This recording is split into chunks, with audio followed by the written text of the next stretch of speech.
Suatu hari cucu-cucunya Rasulullah ngadu sama ibunya.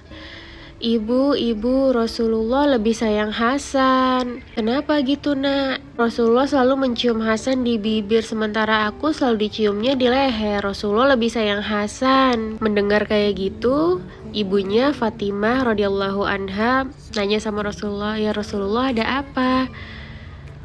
Fatimah, aku selalu mencium Hasan di bibirnya karena aku tahu dia akan mati diracun. Dia akan mati dari mulutnya. Dan aku juga telah mengetahui bahwa Husain akan mati. Sebelum Rasulullah menyelesaikan kisah Husain, Rasulullah pingsan. Sebangunnya Rasulullah dari pingsan, Rasulullah menyampaikan lagi bahwa Husain akan mati dipenggal di lehernya sampai putus. Dan sedih banget sih jadi Rasulullah ya. Rasulullah seorang kakek yang hatinya lemah lembut dan melihat cucu-cucunya yang masih kecil, cucu-cucunya yang lucu, yang soleh. Tapi Rasulullah udah tahu ke depannya beliau-beliau yang masih kanak-kanak ini akan dibunuh dengan sadis gitu. Yang satu akan diracun, yang satu akan dipenggal lehernya. Menderita banget gitu, menanggung beban batin. Dikasih tahu kayak gini, beban batin udah tahu tentang keluarganya. Dan kalau nggak ada kejadian Husain yang ngadu ke ibunya, mungkin Rasulullah nggak akan pernah bagi cerita ini ke siapapun. Pasti dipendam sendiri karena takut sedih semuanya.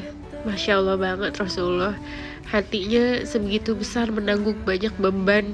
Pernah juga aku baca pas Rasulullah itu lagi sekarat, lagi sakaratul maut, Rasulullah lagi kesakitan kan. Terus Fatimah itu anaknya nangis-nangis. Akhirnya Rasulullah minta Fatimah, sini biar aku bisikan sesuatu. Terus Fatimah mendekatkan telinganya ke bibirnya Rasulullah. Fatimah, jangan bersedih, karena sepeninggal aku, kamu yang paling dahulu menyusulku. Terus Fatimah habis itu mengetahui kematiannya dekat sama ayahnya, Fatimah tersenyum. Lalu Fatimah bertanya, memangnya nanti kita bisa bertemu di mana ya Rasulullah? Apakah surga kita sama? Rasulullah bilang, temui aku di penimbangan amal umat-umatku. Aku akan bersujud dan memohon kepada Allah jika amalan umatku kurang. Rasulullah mikirin kita, walaupun harusnya udah meninggal ya udah selesai gitu tugasnya, tapi selalu mikirin kita. Nggak mau langsung masuk ke surga, tapi mikirin kita, takut kita masuk neraka kalau amalan kita pas-pasan.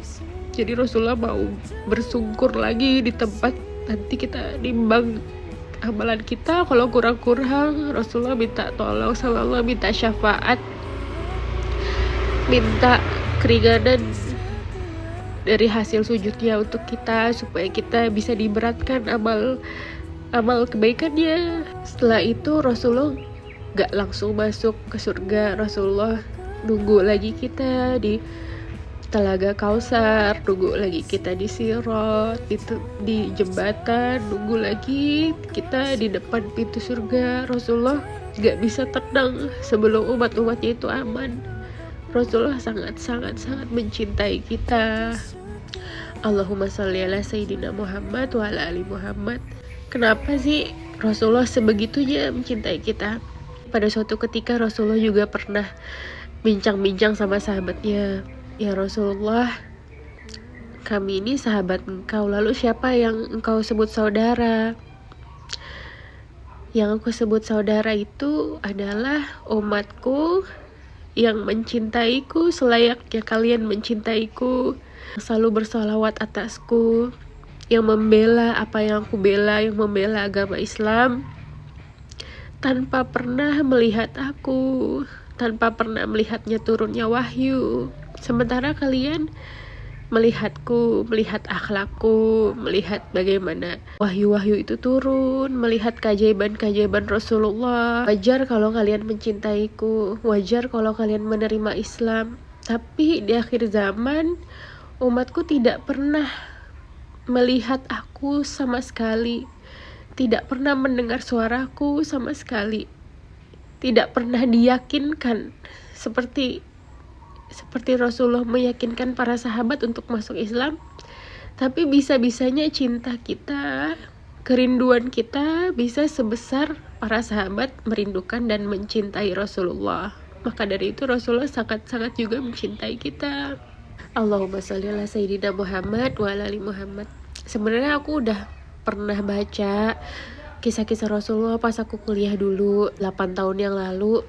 Tapi karena FYP TikTok aku tuh kisah-kisah Rasulullah lagi, jadi aku tuh balik lagi perasaan kerinduannya. Backsoundnya itu liriknya Tiara Andini yang menjaga hati. Sebenarnya universal ya, bisa juga kita menghayatin liriknya untuk Rasulullah. Liriknya tuh yang tahukah dirimu betapa diriku merindukan hadirmu. Ada di sini, percayalah kasih. Jarak dan waktu tak mampu menghapus janji setia menjaga hati. Kata kasih itu juga sering kita ucapkan cuman dalam bahasa Arab ya. Habibana, kekasih kami kan.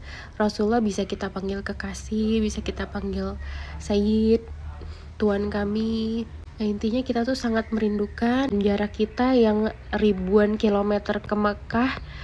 Jarak jasad kita yang ini dengan jasadnya Rasulullah yang ada di dalam kubur itu jauh banget. Tapi itu gak berarti apa-apa karena kita mencintai Rasulullah. Dan waktu yang udah ribuan tahun kita, masa hidup kita dengan masa hidup Rasulullah itu jauh banget. Tapi kita bisa tetap mencintai Rasulullah.